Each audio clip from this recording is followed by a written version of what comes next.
Dr. Doom is not only coming to the MCU, but I think that he may have been here all along. Welcome back, ScreenCrush. I'm Ryan Airy, and we are going to revisit the entire history of the MCU to explain how Dr. Doom might have been pulling the strings during some of the Infinity Saga's most crucial moments. That's right, we combed through the official Marvel Cinematic Timeline and found key points where Doom was pulling the strings in some of the biggest moments of the Infinity Saga. And also, I have a theory that Doom may have inadvertently created Kang and started the mess that is the multiverse saga. And guys, before we really get rolling here, I want to thank all of you for supporting our channel and shopping at our merch store, ScreenCrushMerch.com, where we design the merch ourselves. Right now, we have this brand new Return of the King shirt, the Nelson and Murdoch shirts, and many more. You can also come see us live at our live show in Brooklyn, New York on February 22nd, George Washington's birthday. The link for the tickets and everything else are below. Now, before I can explain how Doom will fit into the MCU, first we have to explain a little backstory from the comics. Then, as we'll go along, we'll see how we can retrofit his classic origin into the Marvel Cinematic Universe. So, Dr. Doom grew up as a poor Romani traveler, what used to be known as a gypsy in a country called Latveria. His people were harassed and killed by the soldiers of a local baron, so Doom's mother Cynthia made a deal with a demon for supernatural powers that she used to attack the baron's soldiers. But then, she was killed by a witch-hunting mob. Doom swore vengeance, and later in life, when he discovered his mother had sold her soul to the devil, he swore to retrieve her soul from hell. Now, this will be the driving motivation for most of Doom's life: revenge on the baron and saving his mom's soul. So Doom grows up, and he is just a knowledge sponge, learning about magic and technology. And soon, he is recruited to attend Empire State University, where he is classmates with Reed Richards, the future Mr. Fantastic. Now, Doom is at the university to use their resources to build a device that he thinks will help him to enter hell and save his mom. But Richards points out that his calculations are off. The machine backfires, scars Doom's face, and for the rest of his life, he will blame Reed Richards for tampering with the machine. So Doom returns to Latveria, and he lives with these monks who believe that he will become their leader. They help him forge armor, and then he takes on the persona of Dr. Doom. Using both magic and science, he overthrows the Baron and becomes the ruler of Latveria, and also the greatest supervillain of all time. But what makes Doom truly great is that he really believes that he is the only person who can fix the world. With himself as the leader of the planet, he believes that there will be a new golden age of peace and prosperity. So if you want to read a great comic book about this, I highly recommend The Books of Doom by Ed Brubaker, Pablo Raimondi, and Mark Farmer. It is a great read that shows how Doom is a nuanced villain and a perfect fit for the Marvel Cinematic Universe. Let's now talk about how Dr. Doom has been in the Marvel Cinematic Universe all along. What? So,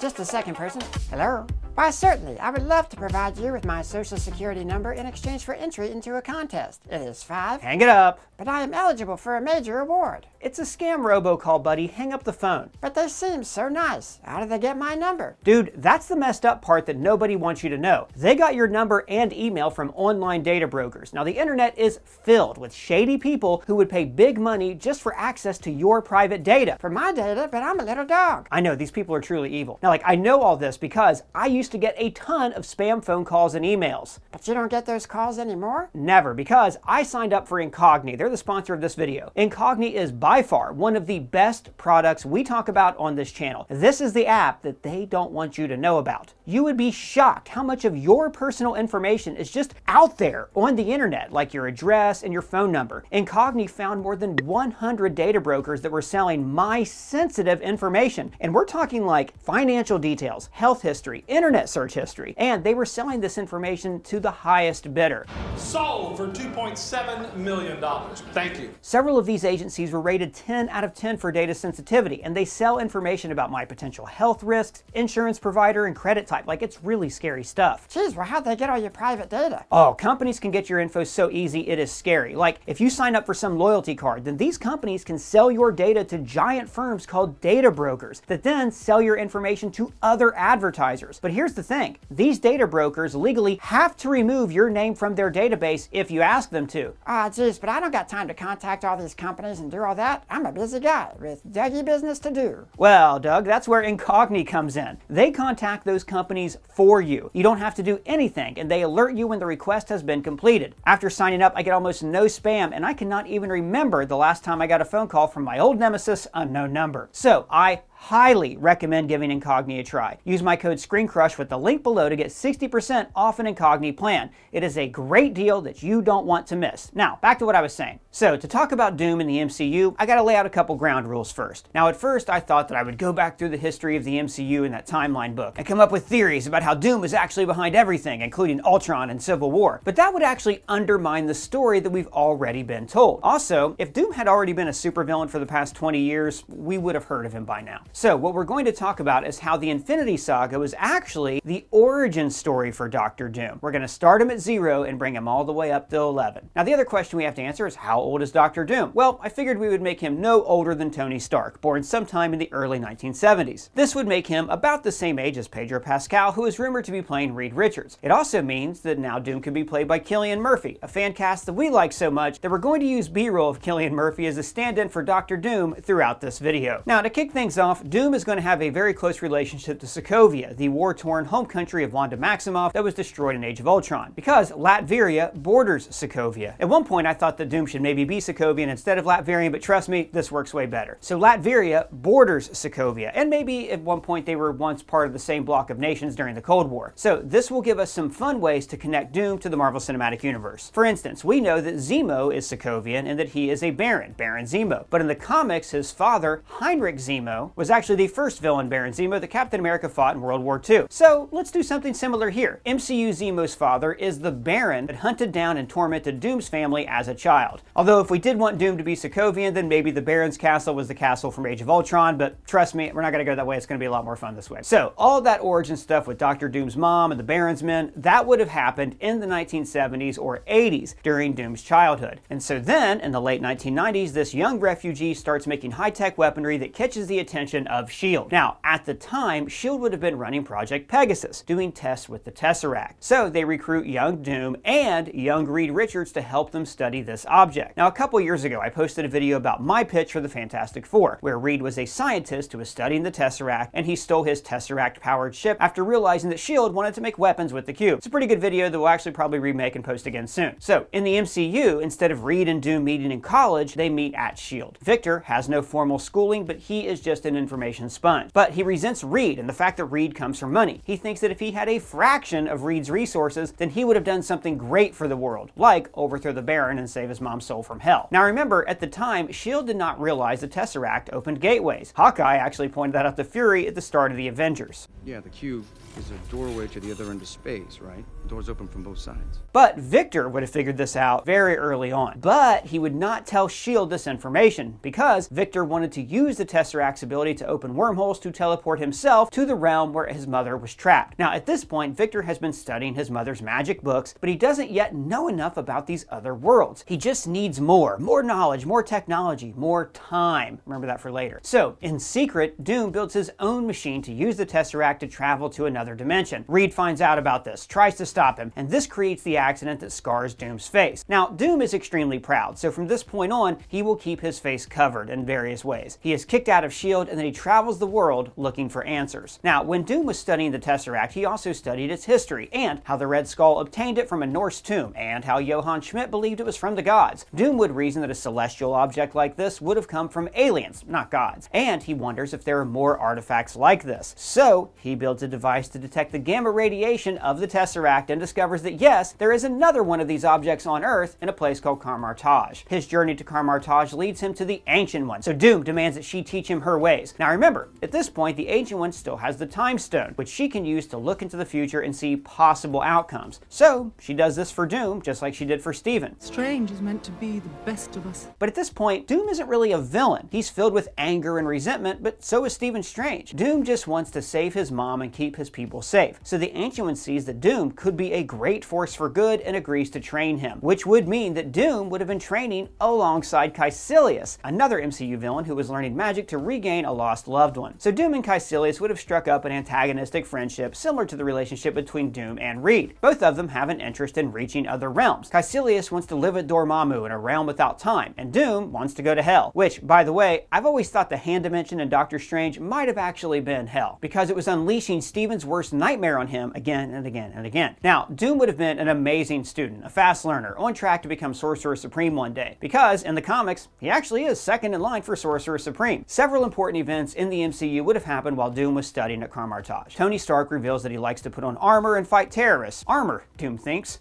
How childish. And the Battle of New York would have also been of particular interest to Doom because a god, Thor, had come to Earth, and because an alien army succeeded where Doom failed. They used the Tesseract to open up a portal. But Doom would have looked at the Avengers and thought they were silly buffoons, wearing costumes and serving that witless oaf Nick Fury. Doom had more important matters to tend to, like learning the mystic arts. So Doom and Caecilius would have discovered, probably together, that the Ancient One was channeling energy from the Dark Dimension to stay alive. Doom confronts the Ancient One about this, demanding that she share this power. The Ancient One now sees that his future has changed. If Doom is allowed to stay at Carmartage, he will kill her and take the Time Stone, so she banishes him. A couple years later, Caecilius actually acts on this information and leaves the Ancient One in early 2016, which we saw in Doctor Strange. So Doom is aimless. Two different institutions, Carmartage and S.H.I.E.L.D., have kicked him out and prevented him from helping his mother. But then a seminal event happens. S.H.I.E.L.D. falls. Hydra was behind S.H.I.E.L.D. all along. To Doom, this makes perfect sense. How else could S.H.I.E.L.D. have been so inept? They were handicapped from within. So now Doom sees a way forward with Hydra. Remember, at the end of Winter Soldier, the Black Widow leaked all of S.H.I.E.L.D.'s files. They were encrypted, but for Doom, decrypting them was very simple. So now Doom has full access to all of S.H.I.E.L.D.'s secrets. Now, a couple caveats. I don't think that this means Doom knew about Fury's Skrull agents. I believe that Fury kept them off the books like Hawkeye's farm. And two, this means that Doom now knows about Wakanda. Oh, what do you mean? Well, in Season 2, Episode 2 of What If, T'Chaka is recruited to help stop Ego from taking over Earth, and Howard Stark confirms that S.H.I.E.L.D. knew that Wakanda was a hidden superpower. Your father was a great ally to us during the war. Which also explains why it was on Fury's map in Iron Man 2. So now Doom, armed with Hydra and S.H.I.E.L.D. secrets, returns to his home country or home region, Latveria/Sokovia. A powerful Hydra cell is doing great work in Sokovia with another artifact that emits those cosmic gamma signatures that Doom loves so much, but this time it's the Mind Stone. So Doom approaches Baron von Strucker, hat in hand, asking for work. He says that S.H.I.E.L.D. was weak, but you Strucker, are strong. So Strucker puts Doom to work on robotics. All those robots that Ultron activated in Age of Ultron, Doom built those. But Doom really wanted to work with the Scepter. He was fascinated by the progress of the twins. He wants to grant this kind of power to himself. He plots to overthrow Strucker, but before he can, the Avengers attack the Citadel. So Doom loses all of his work, his research, his home, and then he has to watch in horror as that bumbling idiot Tony Stark's creation destroyed the entire country. Now, this is the seminal moment in Doom's life. It's when he sees that the people controlling the world, these so-called heroes, are morons. Doom realizes that up until now he has been selfish, concerned only for his own family. But now he expands his vision. He realizes that he must control the world in order to save it from this chaos. And in doing so, he will finally have the tools to save his mother's soul from hell. Now Doom, like all Sokovians, is now a refugee again. He tries to assemble some kind of coalition of people to become their leader. Okay, so when does he get his armor and mask? Oh yeah, so look, I should note that after his accident, Doom has kept his face hidden in some way. At Carmartage, he wore bandages. At Hydra, he made like a rudimentary mask for himself. And now he wears a combination of both. A mask alongside with the green robes and hood of his people. Now, in the mountains surrounding Sokovia, the mountains of Latveria as well, he led these refugees to a temple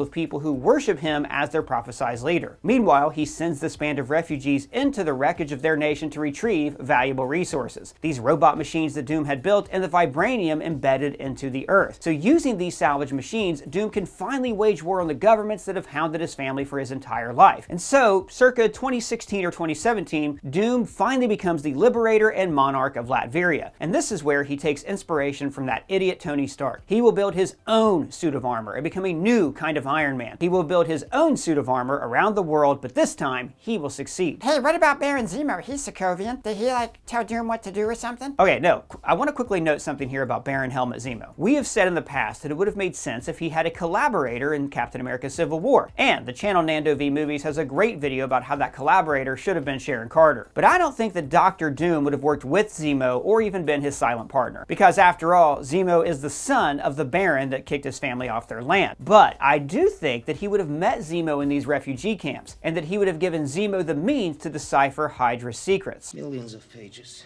much of it encrypted, but I have experience and patience.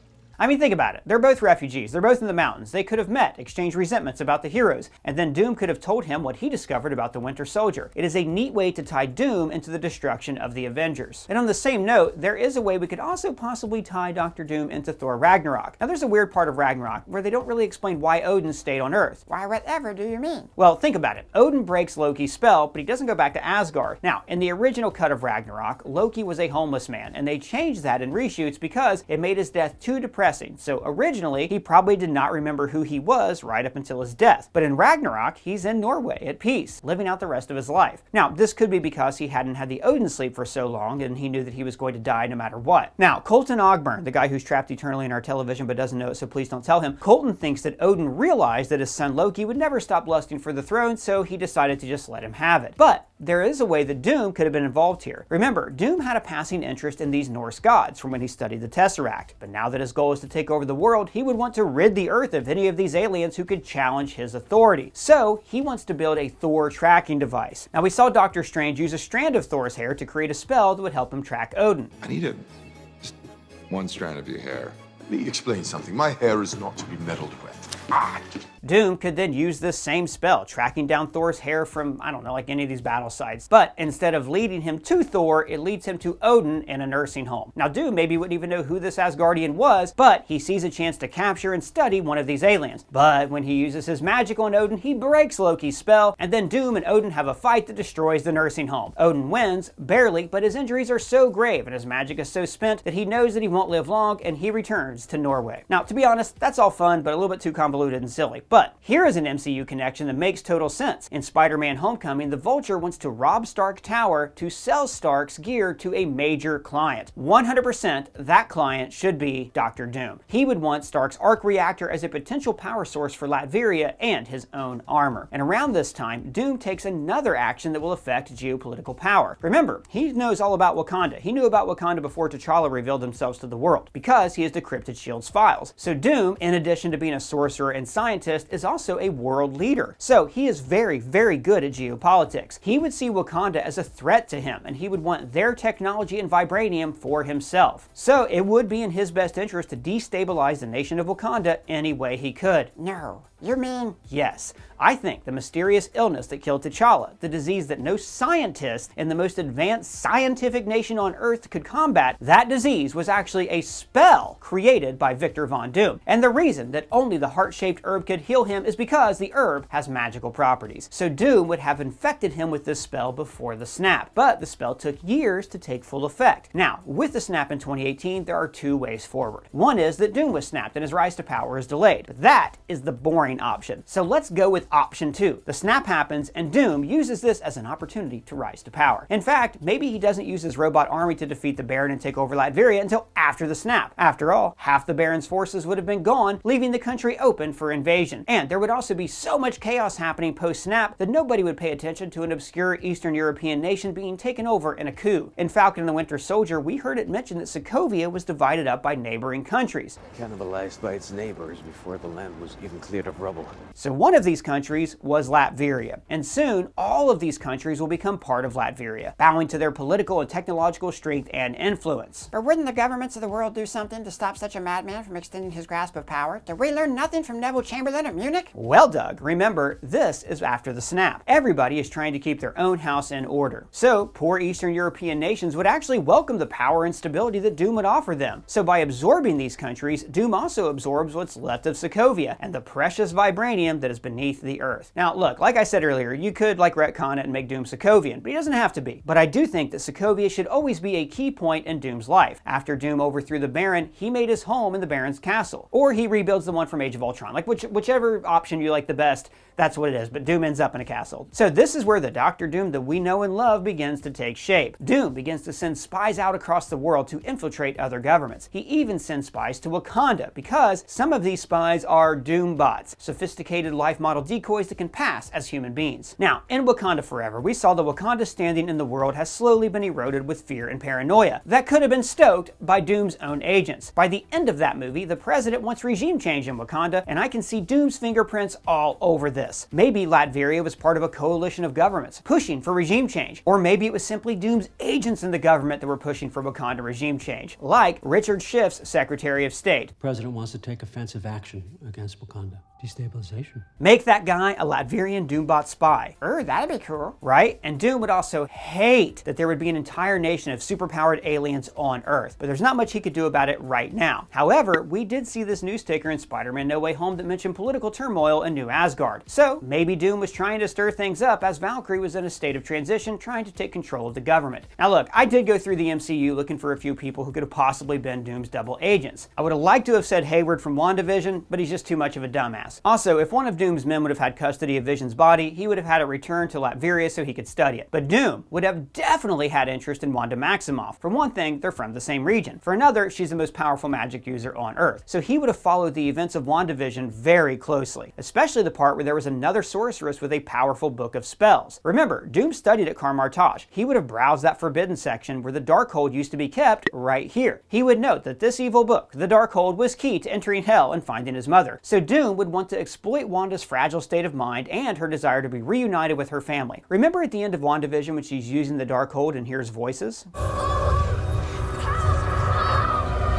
Yeah, and then they never followed up on it. Right, so why would she hear her boys cry out for help when they're just eating ice cream with their mom in the 838? Because Doom was combing the astral plane, looking for Wanda, and he sent these spells to her spirit to nudge her in a direction of his choosing. Those voices were Dr. Doom. Why would he do that? Oh, he wanted to control and harness Wanda's power for himself. He wanted the Darkhold. And this is exactly what happens in the comics. The Young Avengers at one point go on a quest to find Wanda, and they discover her with amnesia and engaged to Dr. Doom. So, you want to know where I think Wanda went after she died in Multiverse of Madness? She is in Latveria with Dr. Doom. But what Doom really wanted here was to enter Wanda's mind and to make her think that her kids were trapped in Hell. And then he could use the power of the Scarlet Witch to free his own mother. But Doom, he didn't count on the multiverse. Wanda dreamwalking took him totally by surprise. Now look, don't worry. Unlike Marvel, I have not forgotten about the giant celestial that emerged from the ocean. Doom would have been studying the earthquakes that were happening in the Eternals. He would have determined that they were unnatural, and he would have traced the site of the emergence. I think that while the Celestials were fighting each other and having their own personal moments or whatever, Doom would have also been present, in the background, testing the celestial power and plotting how to take that power for himself. But this plan was thwarted when those silly heroes turned the Celestial into snow. Ew.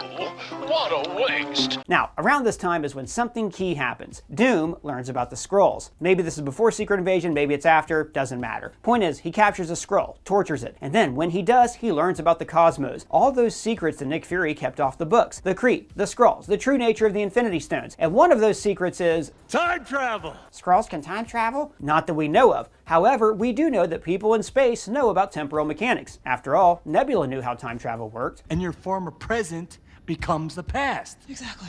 And of course, Doom would immediately connect the multiverse to time travel and see a path forward. This is how he could finally gather the knowledge to save his mother, enter other universes, and accumulate their power and knowledge, just like the Avengers did to undo the snap. Now this is where it gets really interesting. There are rumors swirling around that Marvel wants to use Doom to replace Kang as the big bad of the multiverse saga, like how Doom is the central villain of the Secret Wars in the comics. Now I'm going to explain why this isn't the worst idea ever, how it could actually happen, and why there is precedent for this in the comics. So in the comics, Kang is from the distant future, and he begins time traveling after he discovers Dr. Doom's ancient time machine, the same time platform that we saw Kang's using in the Quantumania post-credits scene, and that Reed Richards used in the Multiverse of Madness. So Dr. Doom actually invents time travel and inadvertently the multiverse. But he had help with the notebook of a 19th century scientist named Victor Timely. So hold on, this might get confusing. In season 2 of Loki, we met a variant of Kang called Victor Timely, a poor candle maker who acquired a TVA handbook and then used those designs to become an inventor. Now they keep telling us that this man was before his time. If we had the resources, he would have been bigger than Einstein. Now, in the show Loki, He Who Remains sent this manual back to Victor Timely to bring him to the TVA because his original plan was for Loki to take his place. Why would you give up being in control? Buddy, I'm tired. But in the original structure of the Sacred Timeline, that was not Victor Timely's original role. He Who Remains changed Victor Timely's role in order to get Loki to take over his throne. Originally, Victor Timely's designs were actually used to create the TVA thousands and thousands of years in the TVA's past. I learned everything I know from a brilliant 19th century inventor named Victor Timely. So He Who Remains changed Victor's path in order to have Loki take his place at the center of time, which means that Victor Timely did go on to have these ideas and maybe even write them down. And those ideas helped OB design the TVA's machines. So what if Dr. Doom discovered Timely's notebooks as well and then used them to create his time platform? It's another fun Ouroboros loop. Well, that's silly, because if Dr. Doom could time travel, then he would just rule the multiverse like Kang. Wrong. Because Doom is smarter than Kang. He would immediately see the consequences of traveling through time. Every time he time travels, he splits off the universe. He creates another Doom, and there can only ever be one Dr. Doom. So Doom doesn't really use his time machine, but the key thing here is that he is aware of the multiverse. He would monitor its unchecked expansion and the damage the Kangs are doing. And most importantly, he would be ready to step in and fix their mistakes. So when Secret Wars does happen, and when the multiverse is collapsing, Doom can step in to create a patchwork universe called Battle World, and that is why he will be at the center of the Avengers Secret Wars. Well guys, that was a lot of fun to write and tell you about. Let me know your thoughts on this below. Do you think that Doom could have been in the MCU all along? How would you weave Doom into the fabric of the Marvel Cinematic Universe? Let me know in the comments or at me on Twitter. And if it's your first time here, please subscribe and smash that bell for alerts. For ScreenCrush, I'm Ryan Airy.